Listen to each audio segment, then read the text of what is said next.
자, 여러분 반갑습니다. 자, 오늘은 분야별 환경정책 5번째 주제죠. 자, 산림과 녹지에 대한 이야기를 같이 살펴보려고 합니다. 산림 관리의 역사, 그리고 현황, 그리고 한국이 이뤘던 성과들을 좀 한번 살펴볼 거고요. 그리고 최근에 등장한 백두대간, 그리고 아마 여러분들이 중고등학교 때 배웠을 수 있는 태백산맥이라는 개념하고 어떻게 차이가 있는지 좀 살펴볼 거고요. 그리고 국립공원 제도가 이제 대구가 마지막으로 803이 지정이 됐었는데요. 이 국립공원 제도의 역사, 그리고 의 등등도 같이 한번 살펴보도록 하겠습니다. 자, 산림이 얼마나 중요한지는 여러분들 아마 너무나 많이 들었기 때문에 아마 초등학교 때부터 너무 익숙한 거여서 뭐 두말할 필요도 없을 것 같아요. 근데 다만 산림이 얼마나 중요한지를 보여주는 상징적인 사례들 몇 가지 보도록 하면, 자, 보는 것처럼 유엔에서 정한 세계 산림의 날이 있고요. 우리 하단에 보면 이렇게 3월이네요. 3월 21일이 세계 산림의 날로 지정이 되어서 유엔 차원에서 기념하고 축하하는 일들을 하고 있고요. 산림의 날도 있고, 그리고 또 국제 산의 날도 있어요. 뭐 산림하고 산은 조금 다를 수도 있겠죠. 자, 별도로 지정을 하고 있습니다. 자, 여기 기사는 12월 11일이죠. 3월과 12월 두 차례에 걸쳐서 산림 자체를 축하하는 날, 그 다음에 산이 가지는 의미죠. 평야의 산림도 있을 수 있고, 마운틴으로 높다란 땅이 가지는 가치도 있을 거고요. 국제 산의 날도 있고요. 자, 그리고 한국 정부가 정해놓은 산의 날은 또 따로 있습니다. 자, 유엔이 정했던 세계 산의 날의 해, 이거는 이제 1년 동안을 유엔에서 산을 축하하는 해, 기념했던 해가 있는데요. 그때 2002년에 산림청에서 산의 날을 지정을 했고, 10월 18일, 그렇죠? 3월, 10월, 12월, 산림과 숲이 얼마나 중요한지를 유엔, 한국에 있는 정부 차원에서 다양하게 축하하고 기념하고 매년 의미를 되새기고 있다라고 할 수가 있습니다. 자, 그럼 산림이 주는 중요한 기능들, 인간에게 어떤 혜택을 주는지, 혹은 자연 생태계에 어떤 긍정적인 영향을 주는지, 뭐 여러 가지 기능들이 있는데, 이건 여러분들 다 이미 알 거예요. 공기를 깨끗하게 만들죠.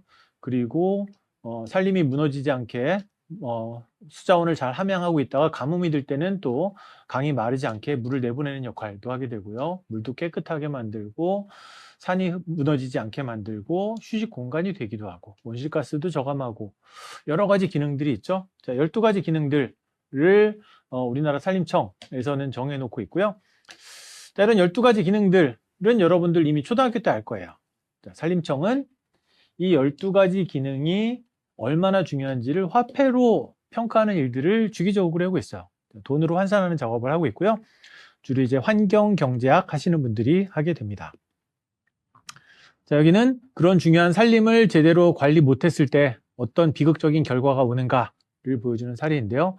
로마 제국, 그렇게 번성했던 과거의 저 큰 대제국을 어떻게 민주적으로 공화정을 유지할 수 있는가를 보여주는 역사적 사례가 이제 로마 제국, 로마인 이야기라는 책도 있죠. 자, 그 로마 제국이 멸망했던 이유 중에 하나도 바로 무분별한 벌채 때문에 지력이 약해지면서 경쟁력이 약해지고 붕괴됐다라는 설이 나올 정도입니다. 자, 앞에서 얘기했던 산림청이 매년 우리나라 숲이 가지고 있는 공익적 기능을 계산을 하고 있는데요. 자, 87년부터 2020년까지 초창기에는 18조 원밖에 안 됐어요. 자, 그런데 지금은 259조 원에 달할 정도로 산림의 공익적 기능들이 점점 커지고 있다라는 것들을 수치로 보여주고 있습니다. 자, 숲이 주는 기능, 어떤 기능들이 있는지 앞에 있는 그 12가지 기능들에 따라서 75조, 28조 등의 가치를 가지고 있다라고 이 자료는 2020년에 발표했었고요. 자, 이때가 221조, 2020년에 계산을 했고, 이때 데이터는 전전년도 데이터들 기준으로 2018년도 기준으로 221조에 달한다라고 했고요. 나중에는 이제 250조까지 늘어나게 되죠. 자, 이런 여러 가지 기능들 중에 최근에는 특히나 미세먼지 문제가 심각해졌죠. 우리 대기 오염 시간에 봤던 것처럼 마스크를 쓰고 살 수밖에 없는 이 한국의 환경 관리가 과연 선진국 수준이냐, 국민들의 삶의 질을 높여주느냐, 이런 불만들이 폭증하니까 자, 미세먼지 저감 목적으로도 경기도 고양시가 5만여 그루의 나무를 심었어요. 자, 근데 일각에서는 여기 미세먼지 기능도 있습니다. 대기질 개선. 2.7%밖에 안 돼요. 자, 나무가 미세먼지를 저감하긴 하는데 나무를 심으면 그 기능이 얼마나 되냐? 라고 해서 굳이 뭐 미세먼지 저감 때문에 이걸 심어야 돼? 라는 사람들도 종종 있습니다. 저는 여기 고양시에서 5만 그루의 나무를 심는다. 자, 미세먼지 저감은 요만큼밖에 안 되겠죠. 하지만 나머지 기능들이 너무나 많죠. 그래서 저는 나무 심는 사업은 어떤 명목으로든 이유만 생기면 무조건 심어라 라고 추천합니다. 그렇죠? 미세먼지를 목적이건 아니면 소음 방지를 위해서건 아니면은 뭐 경관 때문이건 뭐 산림 휴양 때문이건 어떤 이유건 저는 뭐 근거만 된다면 예산이 확보된다면 나무는 무조건 심어라. 자, 무조건 심으면 나중에 도움이 되는 큰 우리에게 자산이 되는 그렇죠? 미래 세대에게 줄 좋은 자연환경이 될 것이다. 저는 무조건 심어라 라고 조언을 하곤 합니다. 자, 앞에 2018년도 기준치로 제시됐던 산림의 공익적 기능이 221조였죠. 자, 2023년에 20년 기준으로 평가한 금액은 무려 260조 정도 되고요. 한국의 정부 예산이 한 600조 정도 돼요. 대한민국을 운영하는 대구광역시, 서울, 대전, 대구, 부산, 국방부, 외교부, 산업부, 환경부 다 운영하는 예산이 600조 정도 되는데요. 자, 우리 환경 예산 볼 때 봤죠? 자, 그거의 절반 가까운 정도의 큰 기능을 하는 게 바로 이 산림, 숲의 기능이다라고 할 수 있습니다. 다만 아쉽게도 정부가 운영하는 600조 예산은 현금성 예산이에요. 눈에 보이는 돈이에요. 그렇죠? 돈이지만 이 산림의 기능은 눈에 보이질 않아요. 그렇죠? 자, 이거는 이제 추측한 값이죠. 산림이 공기를 깨끗하게 하고 휴양하는 기능, 이제 추정한 값이어서 보이지 않지만 이렇게 중요한 기능들을 하고 있다. 라는 부분들을 이제 유념할 필요가 있을 것 같습니다. 자, 비중으로 보게 되면 지금은 이제 가장 큰 기능은 뭐 대기질 개선, 미세먼지도 있지만 지금은 온실가스 저장하는 기능이 가장 크다. 한 37% 정도 차지할 정도로 전체 숲의 기능 중에 온실가스 저장이 가장 중요한 기능을 한다라고 할 수가 있습니다. 자, 여기까지는 산림의 일반적인 공익적 기능을 봤다면 이제 한국에서 정부가 노력했던 산림 관리의 역사를 한번 볼 건데요. 이제 한국이 자랑하는 산림 관리 정책의 성공 사례 중에 하나가 바로 식목일이에요. 그런데 식목일은 뭐 우리나라만 있는 건 아니고요. 자, 여기 나오는 것처럼 1872년에 미국에서 먼저 제안이 됐어요. 하지만 이게 그냥 여러 가지 기념일 중에 하나일 뿐이었지 1908년 행사 때의 포스터인 것 같으네요. 자, 공휴일은 아니었는데요. 한국은 1948년 이제 해방된 지 채 3년밖에 지나지 않았죠. 이때부터 공휴일로 지정을 해서 공무원이건 직장인이건 학생이면 모주건 다 쉬면서 뭘 해야 되느냐? 바로 나무를 심어라 라는 식목일로 지정이 됐습니다. 그래서 2005년까지 거의 무려 한 60년 가까운 시간 동안을 60년을 계속 지속해서 나무를 심는 일을 했던 게 이제 한국의 성과라고 할 수가 있습니다. 자, 그런데 이 공휴일 이전에 한국의 산림 상황은 어땠나를 보시게 되면 48년 공휴일 이전에 한국의 산림 벌채는 굉장히 심각한 상황이었어요. 물론 그 조선시대 때에도 나무 심는 게 중요하다라는 선왕들이나 뭐 지도자들의 기념일들은 종종 있기는 했지만 이제 심각했던 때는 바로 이제 조선 말 때부터 벌목이 굉장히 심해집니다. 자, 벌목이 막 심해지고 특히나 일제시대 때는 나무를 막 착취해 가게 되면서 나무에 황폐해지는 일들이 굉장히 심각한 상황이었었고요. 자, 이때는 이제 땔감 때문이었죠. 우리나라가 겨울 혹한기를 버티는 방식이 구들의 난방에 목재를 태워서 겨울을 나기 때문에 그러다 보니까 산림을 전부 다 파헤치면서 이런 민둥산으로 바뀌는 일들이 벌어지게 됩니다. 자, 1932년 김동인의 붉은 손이라는 것도 결국 나무가 하나도 없다 보니까 흙이 그대로 드러나서 붉은 산의 모습이었던 거죠. 자, 그리고 일제 강점기가 끝이 나고 이승만 정부에서 식모기를 지정을 했지만, 자, 그렇다고 바로 성공적이진 않았어요. 1948년부터 무려 10년 가까이 한국의 숲은 개선될 여지가 없었습니다.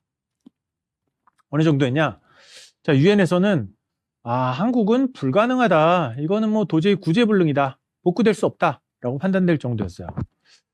자, 여기 있는 사진은 1960년대 강원도의 화천군의 모습이에요. 자, 조선시대 때도, 조선 말에도 산림벌채가 심했다 그랬죠? 주로 어디가 심했느냐? 서울. 사람들이 많이 몰려 사는 이 주변에 있는 산들이 다 민둥산이었어요.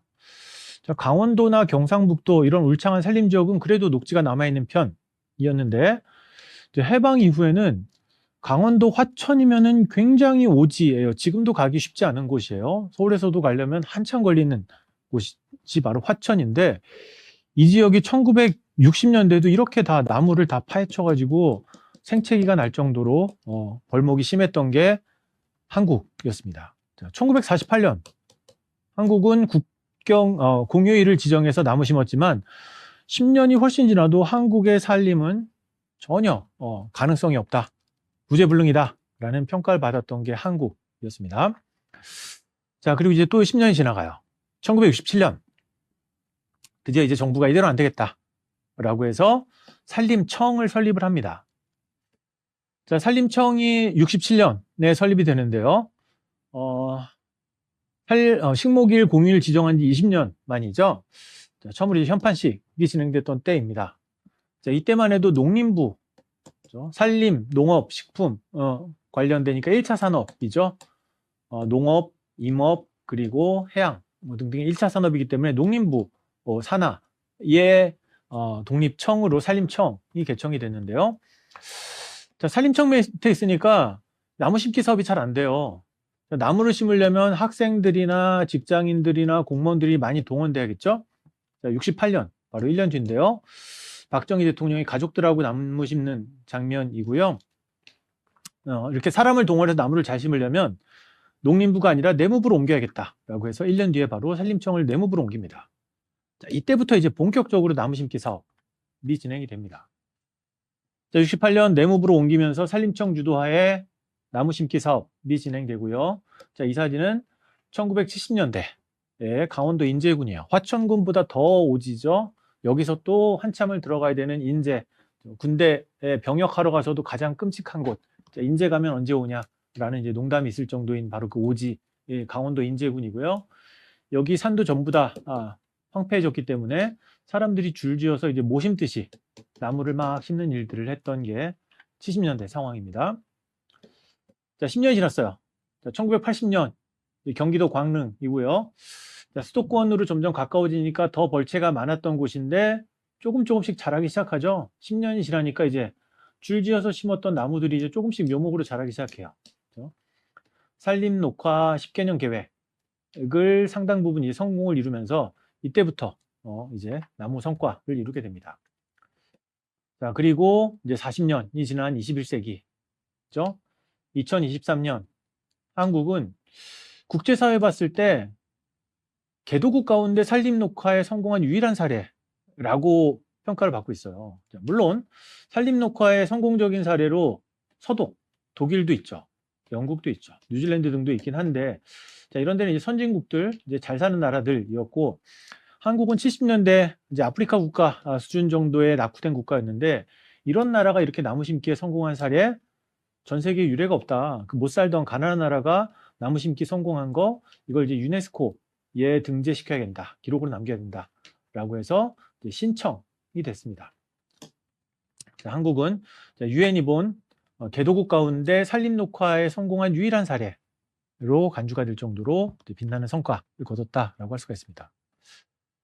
자, 한국의 산림 관리, 산림 녹화, 이렇게 박정희 대통령과 정부가 주도해서 성과를 이루기도 했지만, 자, 민간 부분도 상당한 기여를 했어요. 한 발짝 늦기는 했지만, 민간에서 나무 심기 사업을 가장 열심히 했던 주체가 바로 유한 킴벌리라는 업체고요.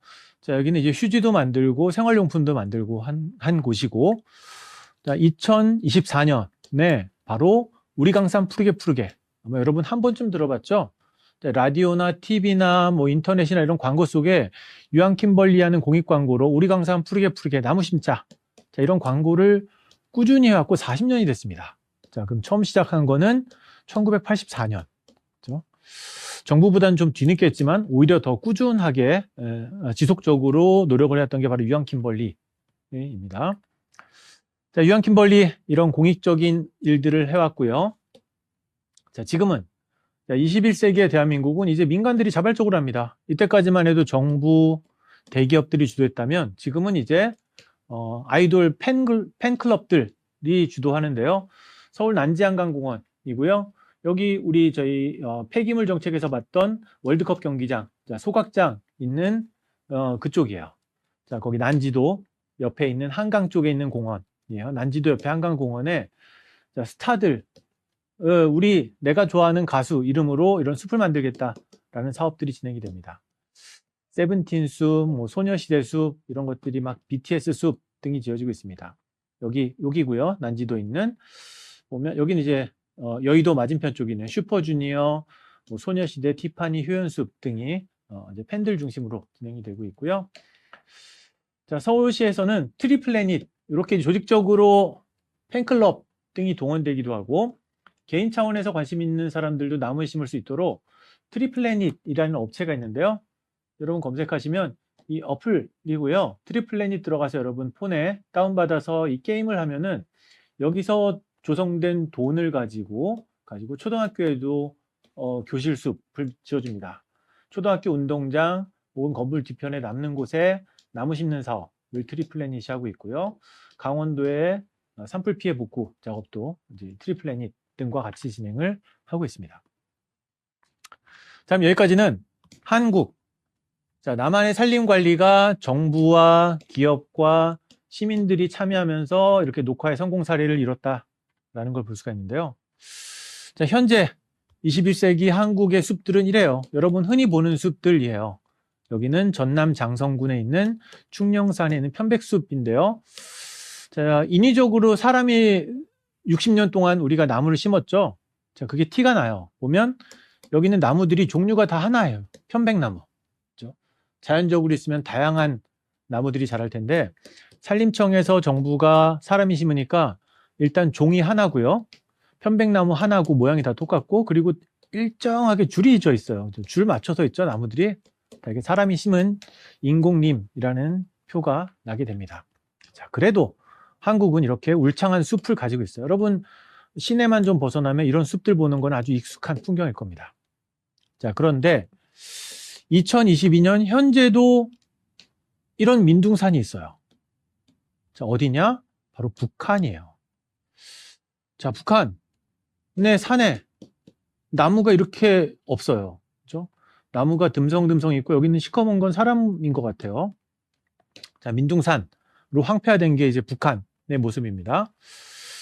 자, 북한의 자료는 좀 신뢰할 수가 없죠. 누가 가져온 건지 잘 알 수가 없기 때문에. 자, 제가 직접 2005년에 평양을 방문할 길이 있었는데요. 평양에서 차를 타고 외곽에 나가다 이건 제가 직접 촬영한 사진이에요. 믿을 수 있는 사진이고요. 그 출장으로 가서 행사에 참여하다 보니까 이렇게 산에 올라갈 일은 없었는데 평양 바깥으로 나가면 이렇게 논밭하고 산들이 좀 보여요. 자, 날이 어두워서 잘 안 보이는데 자, 여러분들 여기 잘 보면 이게 논이에요. 자, 뒤에 산도 보면 이렇게 물창하지 않죠? 자, 산도 그렇고 제가 촬영할 때 좀 놀랬던 거는 여기 논인데 여기 논뚝이 있죠. 요만큼 이제 논뚝이에요. 논에 물을 담아놓기 위한 논뚝인데 이 논뚝을 여러분들 자세히 보면 여기에도 뭔가 줄 맞춰줘서 뭐가 심어 있어요. 자, 이게 뭐냐고 물어보니까 자, 콩이라 그래요. 자, 콩은 이렇게 막 심어 놓으면 여기 논뚝에서도 자라납니다. 그렇죠? 북한의 경제 상황이 너무 어렵기 때문에 이제 인민들의 먹거리를 공급하기 위해서 논에는 벼를 심고 이 논뚝에는 콩을 심는다 그래요. 자, 이게 좋은 아이디어 같지만 사실은 좋지 않다고 합니다. 자, 왜냐하면 자, 논뚝의 기본적인 기능은 물을 담아놓는 기능을 하는 거죠. 그런데 여기에다 콩을 심으면 주변에 잡초를 뽑아줘야 돼요. 자, 보면 이렇게 콩 외에 나머지 불긋불긋한 데가 보이죠? 그게 다 흙이죠? 자, 이러면 어떤 데 뭐에 위험하느냐? 태풍이나 홍수가 내리면 이 제방이 다 무너져 버려요. 논둑이. 다 쓸려 내려간다고 합니다. 그렇죠? 아마 일시적으로 콩이나 식량 공급하는 데는 도움이 되겠지만 장기적으로는 재해에 취약하고 그리고 지력을 떨어뜨리면서 로마가 멸망했던 게 바로 이렇게 무분별한 벌채가 이제 북한하고 같은 상황이라고 할 수 있겠죠. 자, 북한도 이제 이런 문제를 알고 있어요. 산림이 민둥산이 되고 있고 토양 유실이 되고 있고. 자, 그래서 김정은 국방위원장도 이렇게 나무 심는 일들을 적극적으로 추진하고 있습니다. 자, 보시는 것처럼 2018년이고요.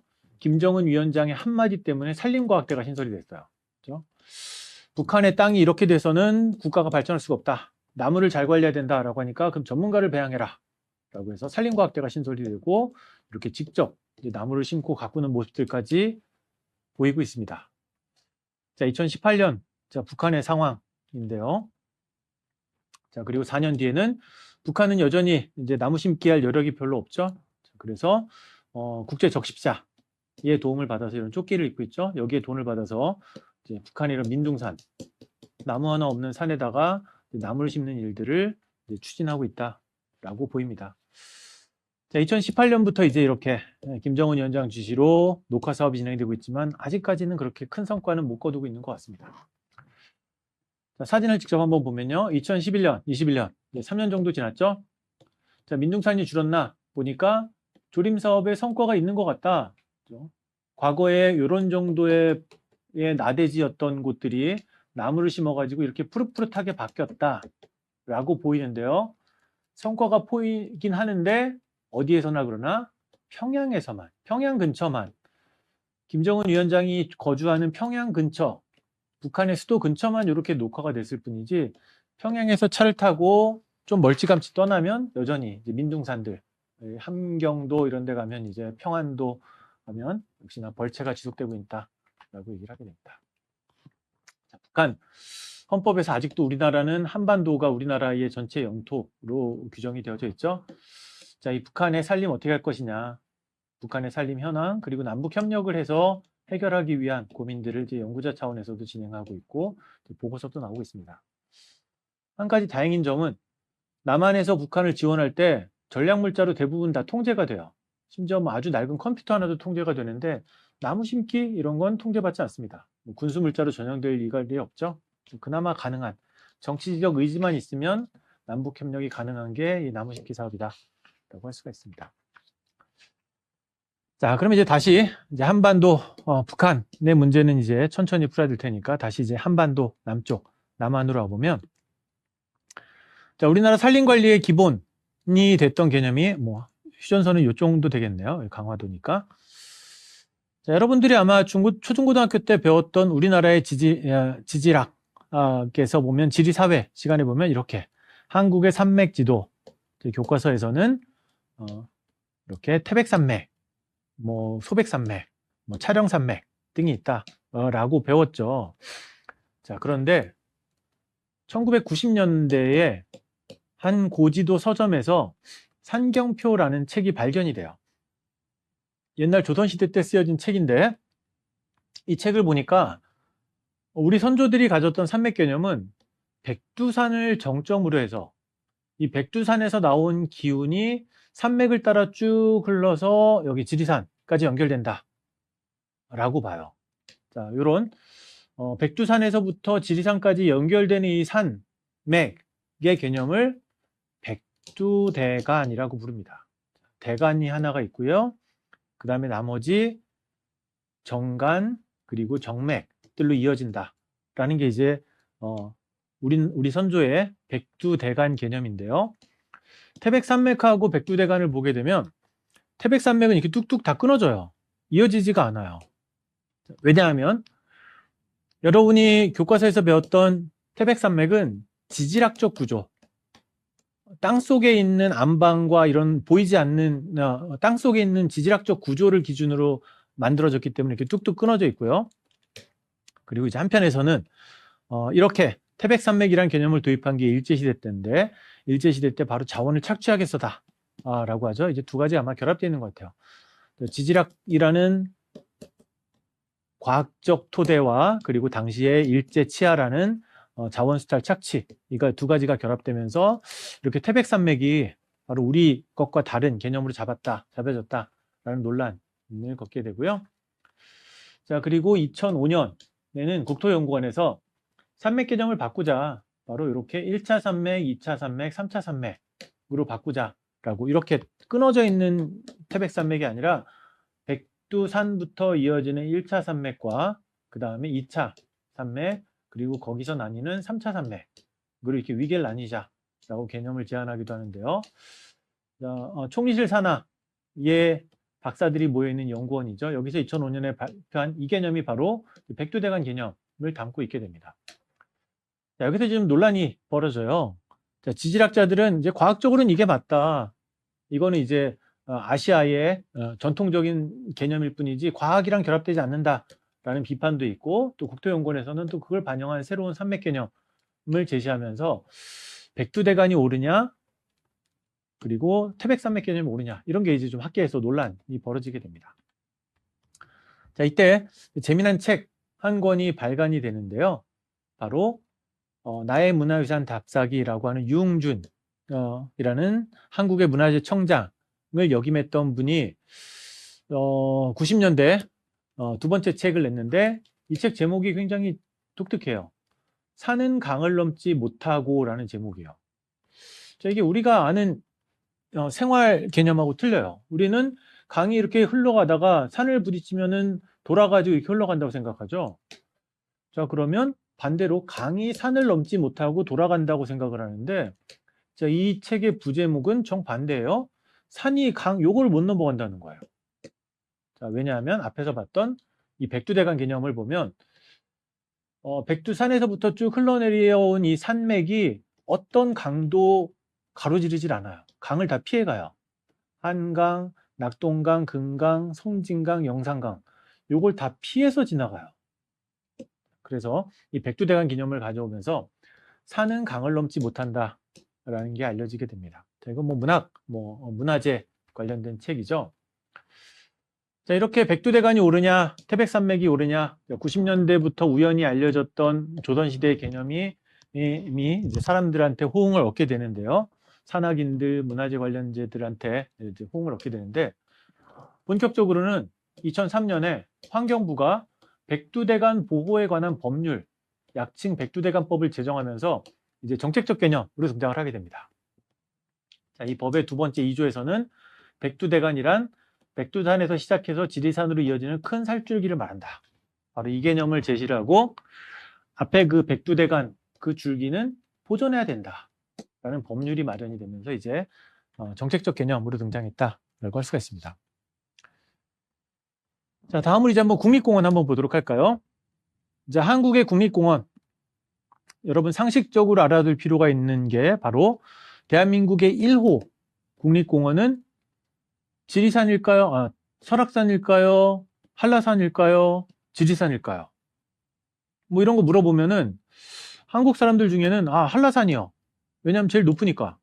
그래도 여기는 바다에 있으니까. 설악산이요. 설악산이 금강산 옆에서 가장 아름다운 섬이니까. 이렇게 응답하는 경우들이 많아요. 자, 그런데 실제로 한국의 1호 국립공원은 지리산이에요. 지리산은 굉장히 좀 커요. 산에 다녀보면, 자, 한라산은 바다 위에 있는 화산섬의 산이다 보니까 약간 일본의 후지산처럼 이렇게 쭉 올라오는 산 모양을 가지고 있죠.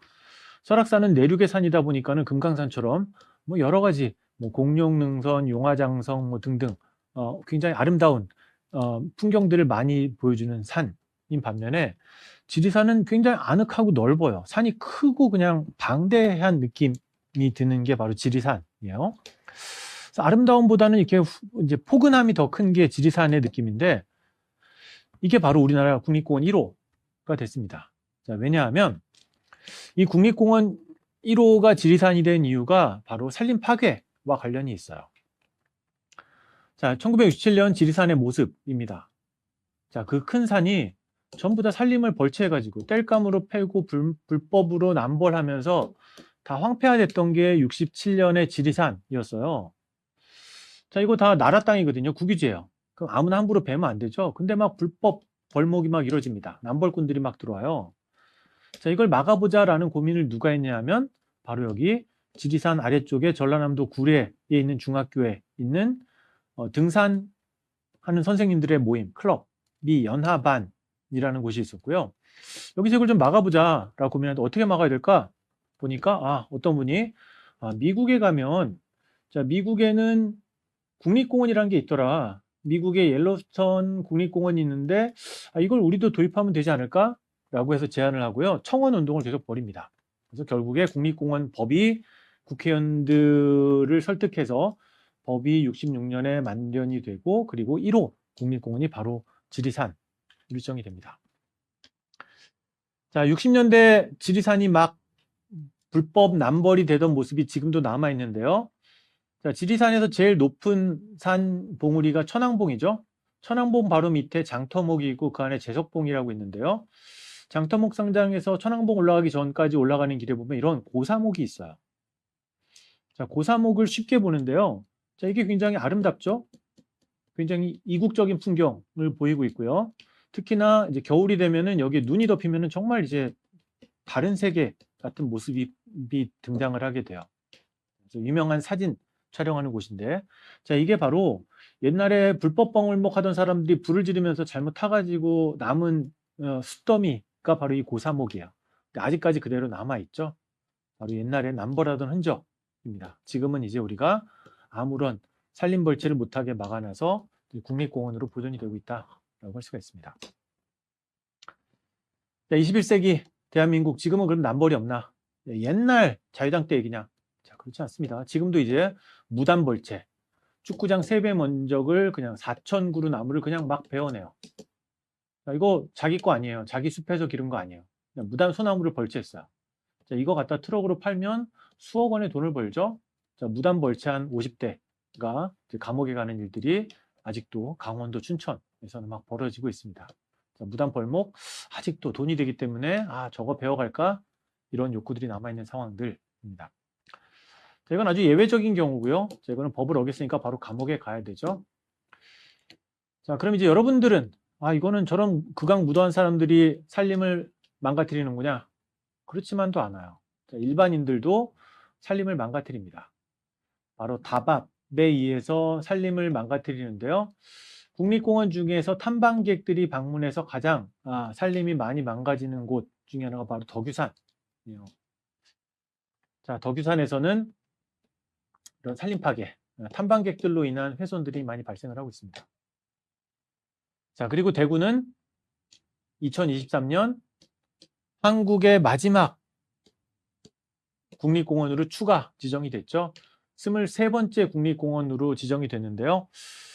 2023년 대구시하고 경상북도 관련된 회의를 참석을 해보면 드디어 이제 대구에도 국립공원이 만들어졌다.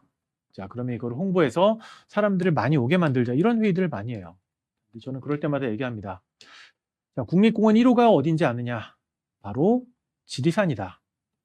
지리산이 국립공원이 된 이유는 사람들 많이 와서 즐기라고 관광기 효과를 누리려고 지역 발전하려고 국립공원 지정된 게 아니고 바로 산림을 지키자고 자연을 보호하자고 만들어진 게 국립공원이고 그리고 이렇게 울창한 산림이 유지가 되니까 사람들이 오는 거다.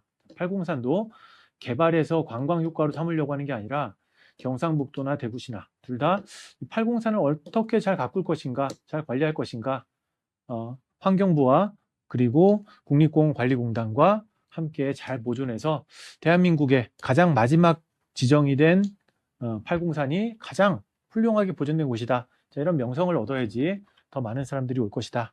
라는 조언을 해주곤 합니다. 자, 오늘 여러분들 대한민국 산림녹화의 성과는 유엔과 국제사회에서 인정을 하는 개도국 가운데 이렇게 녹화를 성공적으로 한 나라는 바로 대한민국이다라는 평가를 받고 있죠. 자, 그리고 20세기 들어서 한국은 일제시대 때 만들어졌던 태백산맥이 아니라 백두대간 우리 선조들이 백두산을 신성하게 여기고 그로부터 뻗어나온 우리 민족의 정기, 이가 바로 이제 백두대간이다라고 여기는 이 개념들을 바탕으로 환경부가 이제 보존 계획을 수립하고 있다에 대해 살펴봤고요. 자, 그리고 한국의 중요한 23개의 산과 바다를 국립공원으로 지정을 해서 보존해낸 역사를 한국은 가지고 있죠. 그 중에 가장 마지막 국립공원이 바로 팔공산, 대구에 위치한 곳이다. 이걸 어떻게 잘 관리하냐가 또 우리 중앙정부 환경부와 지방정부인 대구 경상북도가 풀어야 될 일이라고 할 수가 있습니다.